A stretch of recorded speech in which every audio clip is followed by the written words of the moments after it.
The text message lit up the screen like a crack of lightning in the dark. $5 million. Tell us where Traoré is, or your sister dies. Youssef Dio, the man tasked with protecting Burkina Faso's president, felt the ground tilt beneath his boots. Around him, the quiet village of Mundu buzzed with life. Farmers laughing as they shared bowls of millet porridge. Children chasing goats through the dust. President Ibrahim Traoré kneeling in the dirt to inspect a newly dug irrigation trench. To everyone else, this was a hopeful scene.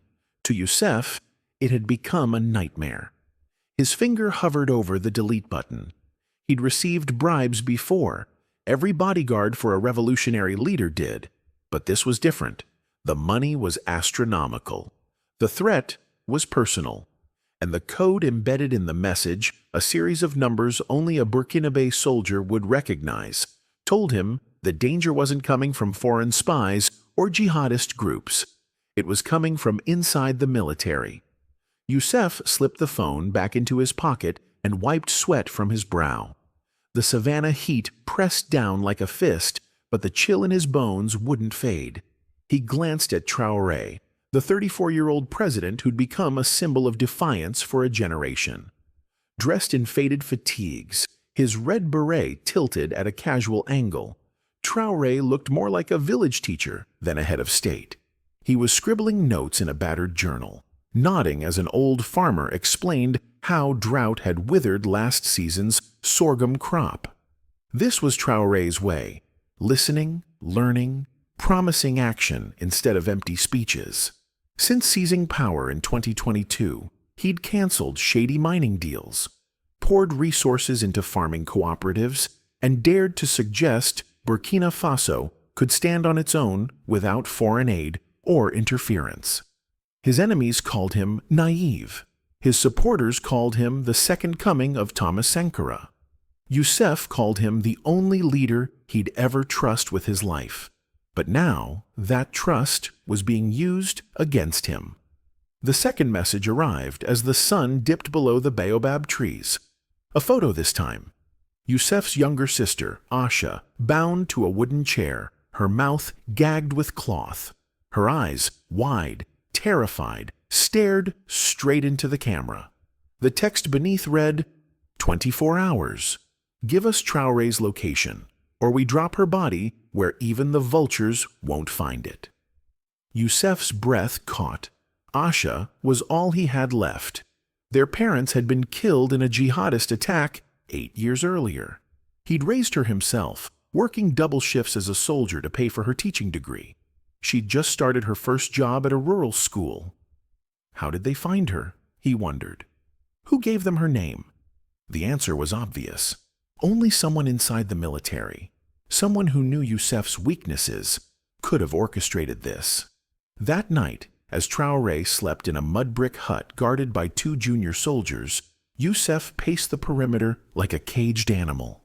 The village slept under a blanket of stars, but his mind raced. If he warned Traoré, the president would cancel the trip, tighten security, and Asha would die. If he did nothing, Traoré would walk into a trap, if he cooperated. Youssef shook his head, disgusted. He'd sworn an oath, but the memory of Asha's face, her braids matted with dirt, her wrists raw from rope burns, made his stomach twist. He waited until the guards changed shifts, then ducked behind a grain silo and dialed a number he hadn't used in years. Colonel Idrissa Drago answered on the first ring. Youssef, he said, voice gravelly from sleep. This better be good. It's bad, Youssef whispered. They have Asha. They want me to sell out Traoré. A pause. Then the sound of sheets rustling. Who's they? Our own. The message used old battalion codes. And the money? 5 million. This isn't jihadists. This is someone with connections. Resources. Drago cursed under his breath. A veteran of countless coups, the colonel had taught Youssef everything he knew about survival. You can't tell Traoré, he said finally. He'll shut down the whole trip, and we'll lose our shot at catching these rats. Here's what we do. The plan was simple, deadly. Youssef would play along, feeding the kidnappers false details about Traoré's movements. Meanwhile, Drago would deploy a team of special forces to set an ambush. But to sell the lie, Traoré couldn't know. "He's too honest," Drago said. "If he suspects you're in danger, he'll call it off, and your sister's dead." So Youssef lied. The next morning, as Traoré reviewed maps with village elders, Youssef approached him. "Sir, we've had reports of suspicious activity north of here. Recommend we adjust the route." Traoré looked up, his sharp eyes narrowing. "What kind of activity?" "Unconfirmed. Possibly smugglers. We shouldn't take risks." For a heartbeat, Youssef thought the president saw through him. Traoré had a way of reading people, like he could peel back their skin and count the lies in their veins. But then he nodded. "Do what you must." As the convoy prepared to leave, Youssef made his move. He sent the kidnappers coordinates for a dry riverbed 15 kilometers north, a narrow pass where Drago's men could hide in the cliffs. The reply came instantly. "Smart choice. Half the money's already in your account. Check it." Youssef didn't bother. He knew how this worked. Even if he took the cash, they'd kill him and Asha to erase the trail. Loyalty, in his world, was a currency more valuable than dollars. The ambush began at dawn. Youssef rode in the lead vehicle, heart pounding as they neared the riverbed. Beside him, a young soldier named Adama hummed a folk song, oblivious. The road narrowed, walls of red clay rising on either side. Perfect for an attack. The first bullet took out the front tire. Chaos erupted. Men in desert camouflage poured from the rocks, rifles blazing. Youssef threw open the door, dragging Adama into the dirt as bullets chewed through metal. "Stay down," he barked, but the kid panicked, scrambling toward a boulder. A mercenary swung his rifle. Youssef fired twice, dropping the man mid-stride. "Move!" he shouted, shoving Adama toward cover. But the mercenaries kept coming. 6, maybe 7. Professional, well-armed. Youssef recognized their tactics, a mix of Libyan militia moves and something darker. Private military contractors, he thought. Hired guns. Then he saw it. A glint of sunlight on a rooftop. Drago's sniper. The crack of a high-caliber rifle split the air. One mercenary crumpled, then another. The attackers faltered, scrambling for cover as Burkina Faso special forces rappelled down the cliffs. Youssef lunged for a fallen rifle, his shoulder burning where a bullet had grazed him. Adama crouched behind a rock, eyes wide with terror. "Aim for the jeep!" Youssef yelled, pointing at the mercenaries' vehicle. Adama nodded, shaky but determined. They fired in tandem, peppering the engine block until smoke billowed. It ended as quickly as it began. 2 mercenaries lay dead. 3 surrendered. The rest fled into the desert. Drago's men emerged, faces grim. "You okay?" the colonel asked, eyeing Youssef's bloody sleeve. "Where's my sister?" Drago handed him a phone. On the screen, a live feed of Asha, wrapped in a blanket, sipping tea in a military tent. "Found her an hour ago. Safe house near the Mali border. The men guarding her. Let's just say they're ready to talk." Back in Ouagadougou, the real battle began. The captured mercenaries cracked quickly. Their phones revealed texts from a colonel in Traoré's inner circle, a man who'd helped orchestrate the 2022 coup. His motive? Money. Traoré's crackdown on illegal gold mining had choked off millions in bribes.